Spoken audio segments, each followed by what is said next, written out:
Je m'appelle Olivia et j'étais étudiante à l'université lorsque ma vie a pris un tournant inattendu à l'époque. J'étais jeune, pleine d'espoir et désireuse de réaliser mes rêves. Mon université était éloignée de chez mes parents, ce qui impliquait un trajet long et épuisant qui drainait à la fois mon énergie et mes finances. Il m'était difficile de me concentrer sur mes études tout en gérant le stress des frais de transport et des longues heures de voyage. Lorsque mon oncle Jacob m'a proposé de rester chez lui, j'ai pensé que mes problèmes étaient résolus. Sa maison était idéalement située, à quelques pas de mon université, ce qui signifiait que je pouvais dormir plus longtemps, étudier plus efficacement et vivre confortablement sans me soucier du loyer. C'était une bénédiction, une opportunité en or que de nombreux étudiants envieraient. J'étais reconnaissante que mon oncle ait toujours été une figure respectée dans ma vie. C'était le frère cadet de mon père, un homme que je connaissais depuis mon enfance.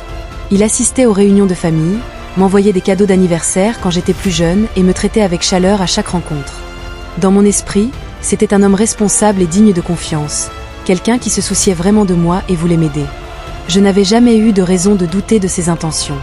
Emménager chez lui était comme entrer dans un nouveau chapitre de ma vie. La maison était spacieuse, bien décorée et paisible, un environnement parfait pour étudier. Mon oncle m'a accueilli chaleureusement et m'a aidé à m'installer dans ma nouvelle chambre. Il m'a assuré que je pouvais considérer sa maison comme la mienne et que j'étais libre de me déplacer confortablement. Il m'a même rappelé que j'étais de la famille et que je n'avais rien à craindre. Au début, tout semblait parfait, presque trop parfait. Mon oncle a veillé à ce que ma vie soit facile et confortable. Il s'est assuré que j'avais tout ce dont j'avais besoin. De la nourriture, de l'argent pour les transports et même des petits extras qui rendaient la vie étudiante plus gérable. Chaque matin, je me réveillais avec un petit déjeuner soigneusement préparé sur le comptoir de la cuisine. Parfois, c'était du pain grillé avec des œufs et du café. D'autres fois, c'était un repas complet avec des crêpes, du bacon et des fruits. Mon oncle me rassurait toujours en disant que je n'avais pas à m'inquiéter des courses et que je devais me concentrer sur mes études pendant qu'il s'occupait du reste. « Tu es comme une fille pour moi, Olivia », disait-il en souriant chaleureusement. « Ton seul travail est d'étudier dur et de rendre tes parents fiers. » Ces mots m'ont réconfortée. Je me sentais chanceuse d'avoir un tuteur qui non seulement m'hébergeait, mais qui se souciait aussi sincèrement de mon bien-être. Chaque fois que j'avais besoin d'argent pour des projets scolaires, des livres ou même des besoins personnels, mon oncle n'hésitait jamais à me donner de l'argent.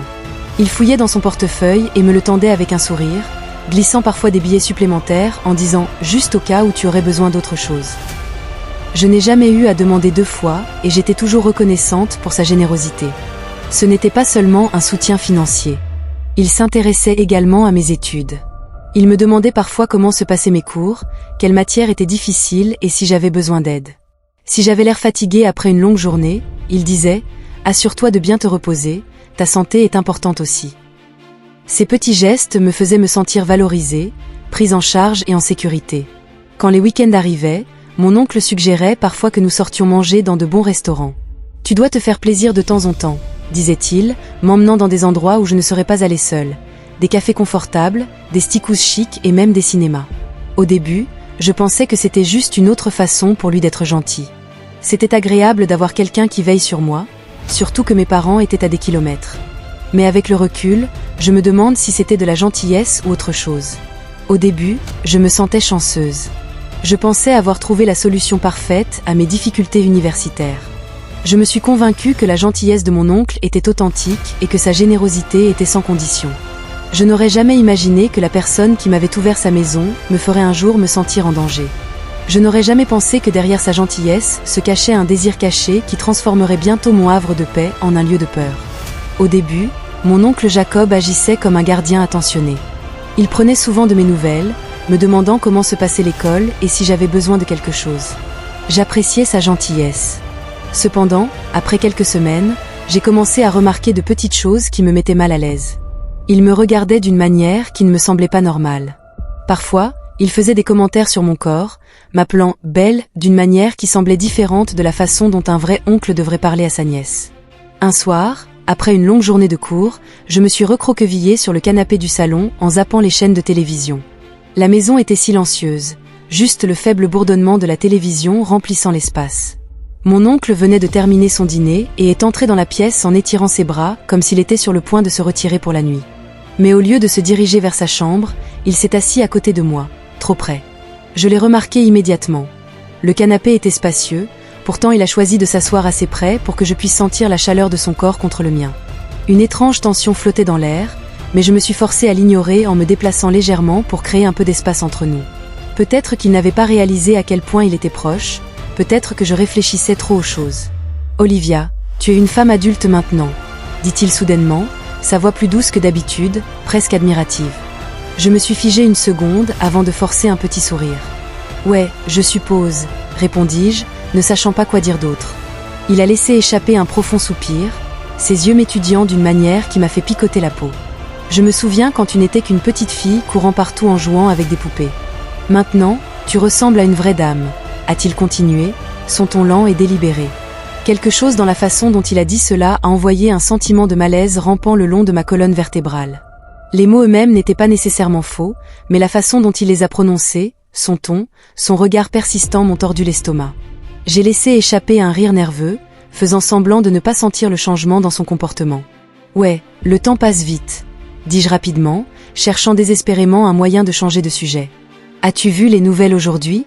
Il y a eu un énorme accident de la circulation en centre-ville. » J'espérais que ma voix semblait décontractée, normale, et que cela suffirait à détourner son attention. Il a ri, mais il y avait quelque chose dans ses yeux, une lueur que je ne pouvais pas tout à fait déchiffrer. Je n'étais pas sûre de ce que c'était à ce moment-là. J'ai balayé mon malaise, pensant que peut-être j'imaginais des choses, que j'en tirais trop de conclusions. Après tout, il était mon oncle, quel mal pouvait-il bien me faire ? J'aurais dû faire confiance à mon instinct. Un soir, après une journée particulièrement épuisante à l'école, je me suis retirée dans ma chambre, cherchant du réconfort dans les pages d'un manuel. Un examen à venir se profilait, et j'étais déterminée à être prête. La maison était enveloppée d'un silence réconfortant, le genre qui favorise la concentration. Les seuls sons étaient le bruissement occasionnel des pages et le bourdonnement lointain du réfrigérateur. Il était environ 22 heures, et je commençais à sentir le poids de la journée tirer sur mes paupières.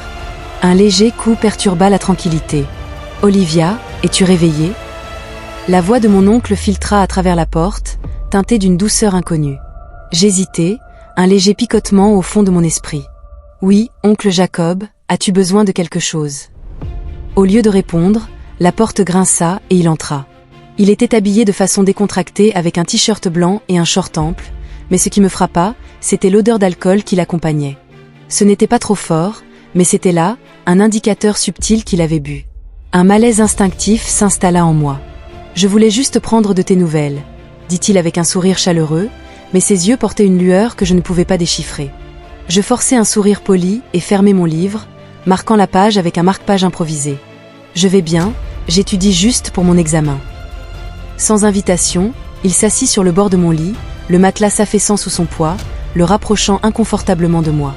La proximité semblait envahissante et je me suis déplacée, essayant de créer une certaine distance. « Tu sais, Olivia, » commença-t-il, son regard fixé intensément sur moi, « j'ai été si bon avec toi.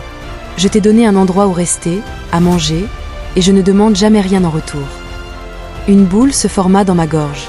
L'atmosphère dans la pièce devint lourde, l'air épais d'implications non dites. « Mon oncle, j'apprécie tout ce que tu as fait pour moi, » dis-je prudemment, choisissant mes mots avec soin. Il se pencha plus près, sa voix tombant dans un murmure qui me fit froid dans le dos. « Alors peut-être que tu peux faire quelque chose pour moi en retour. » Mon cœur battait dans ma poitrine, chaque battement résonnant comme un tambour. J'agrippai le bord de mon livre, mes jointures blanchissant. « Que veux-tu dire ?» demandai-je, espérant que c'était une sorte de blague mal avisée. Sa main trouva son chemin vers mon genou, se posant là avec une familiarité qui me fit frémir.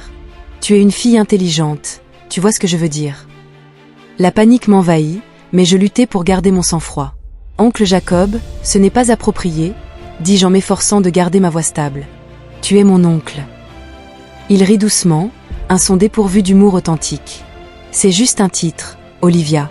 Nous sommes tous les deux adultes. » Chaque fibre de mon être hurlait de fuir pour mettre autant de distance que possible entre nous, mais j'étais enracinée sur place, piégée dans un cauchemar dont je ne pouvais pas échapper. « Je ne te forcerai pas, » dit-il après un silence tendu, « mais réfléchis-y. Tu restes ici gratuitement. Peut-être que nous pouvons trouver un arrangement. » Une nausée se retourna dans mon estomac. « Bonne nuit, oncle, » dis-je fermement, injectant autant de finalité dans mon ton que je pouvais rassembler. Pendant un moment, il s'attarda, son regard s'attardant sur moi avec une intensité qui me fit picoter la peau.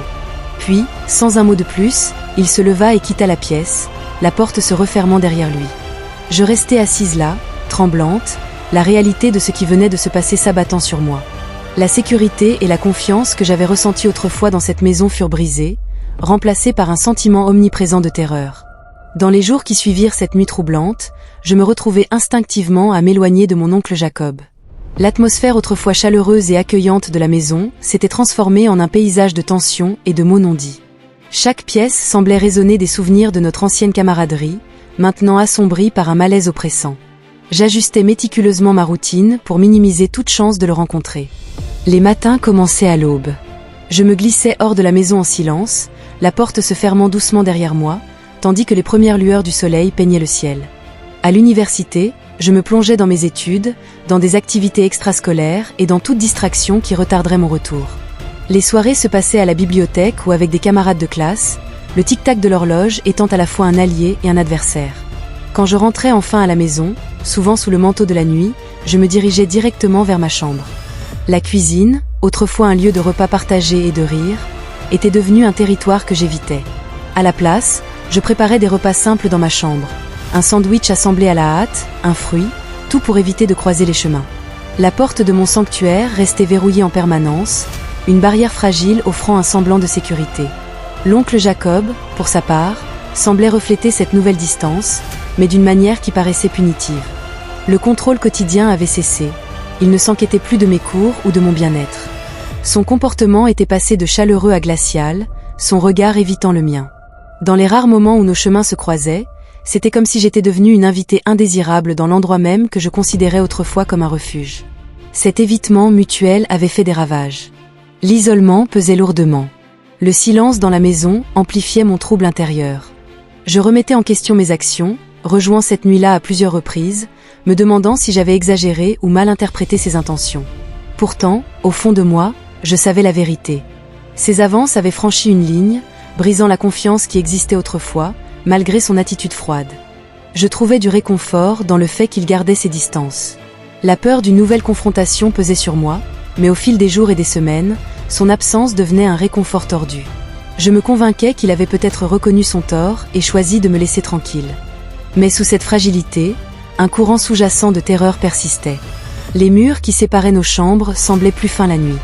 Chaque bruit et chaque murmure s'amplifiaient dans l'obscurité.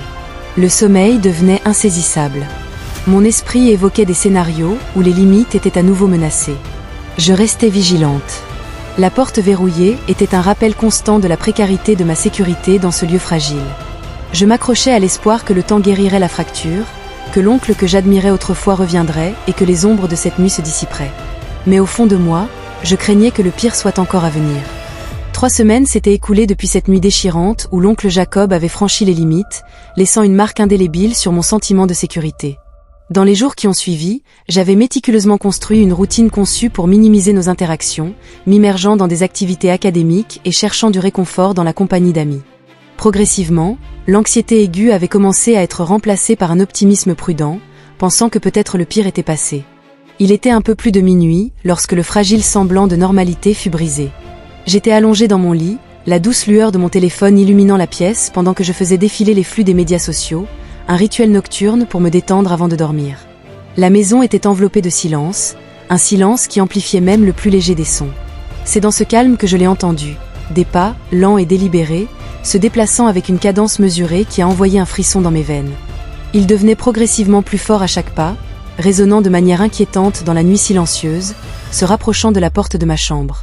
Instinctivement, je retins mon souffle, mon corps se tendit alors qu'une peur primitive s'emparait de moi. Les pas s'arrêtèrent juste devant ma portée, pendant un instant, un silence oppressant s'ensuivit, épais d'anticipation. Puis un léger coup perça le silence. Olivia, la voix de mon oncle, étouffée par la barrière entre nous. Je restais silencieuse, mon esprit s'emballait, le souvenir de notre dernière rencontre défilant vivement devant moi, alimentant ma résolution de maintenir la distance de protection que j'avais établie. Olivia, es-tu réveillée ? Il persista, son ton d'une douceur troublante. La poignée trembla alors qu'il essayait de l'ouvrir, mais la serrure tenait bon, une précaution que j'avais adoptée religieusement depuis cette nuit fatidique. Le soulagement se mêla à la terreur lorsque je réalisai que la serrure fragile était la seule chose garantissant ma sécurité à ce moment-là. « S'il te plaît, je veux juste parler. » Sa voix teintée d'une note suppliante augmentait la tension sous-jacente. Je fermai les yeux, espérant qu'il s'en aille. Mon cœur battait si violemment que j'avais peur qu'il trahisse ma présence. Le poids de la situation pesait lourdement sur moi, chaque seconde s'étirant jusqu'à une éternité. Après ce qui semblait être une pause interminable, j'entendis un soupir résigné suivi du bruit de ses pas qui s'éloignaient, chacun plus léger que le précédent jusqu'à ce qu'il s'estompe au loin. C'est seulement à ce moment-là que je relâchai le souffle que je retenais inconsciemment.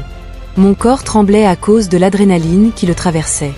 La pièce semblait se refermer sur moi, les murs témoignant de mon calvaire. Dormir était impossible cette nuit-là. Je restais éveillé, les yeux fixés au plafond, l'esprit en ébullition, un torrent de pensées et de peur. Le sanctuaire de ma chambre avait été irrévocablement souillé. Le mince vernis de sécurité s'était décollé, révélant le danger qui se cachait dans ma propre maison. Le coup psychologique d'un tel harcèlement est profond, conduisant souvent à l'anxiété, à l'insomnie et à un sentiment omniprésent de vulnérabilité. Les victimes peuvent ressentir un niveau de stress accru, une hypervigilance et une érosion de la confiance en ceux qui les entourent. L'intrusion dans son espace personnel, en particulier par un membre de la famille de confiance, peut entraîner des cicatrices émotionnelles durables et une diminution de l'estime de soi. Alors que la lumière de l'aube filtrait à travers les rideaux, je décidai que cette situation intenable ne pouvait pas continuer. Le besoin de retrouver mon autonomie et ma sécurité devint primordial, me poussant vers des décisions que j'avais auparavant été trop paralysé par la peur pour envisager. Le chemin à parcourir était semé d'incertitudes, mais l'impératif de me protéger éclipsait tout le reste. Le lendemain matin, je pris une décision, je devais partir. Je ne pouvais plus rester dans cette maison. Je fis mes valises et appelai ma meilleure amie Émilie. Elle vivait avec sa famille en ville. Je lui expliquai tout à voix basse, craignant que mon oncle ne m'entende. « Olivia, tu dois sortir de là, dit-elle d'un ton inquiet. Viens rester avec nous ce soir-là, quand mon oncle sera sorti. » J'attrapai mes sacs et je partis. Je n'ai pas laissé de mots. Je n'ai pas dit au revoir. Je suis juste partie et je n'ai jamais regardé en arrière. Emménager avec la famille d'Émilie fut la meilleure décision que j'ai jamais prise. Ils m'ont traitée comme l'une des leurs et, pour la première fois depuis des semaines, je me suis sentie en sécurité. Je n'ai jamais raconté toute l'histoire à mes parents. Je leur ai juste dit que je n'étais pas à l'aise chez mon oncle. Ils ne se sont pas trop posé de questions et j'en étais reconnaissante. Quant à mon oncle, je ne l'ai plus jamais revu. J'aurais aimé parler plus tôt. J'aurais aimé faire confiance à mon instinct dès la première fois où je me suis sentie mal à l'aise. Mais surtout, j'aurais aimé ne jamais me retrouver dans une situation où j'aurais dû craindre les pas devant ma porte.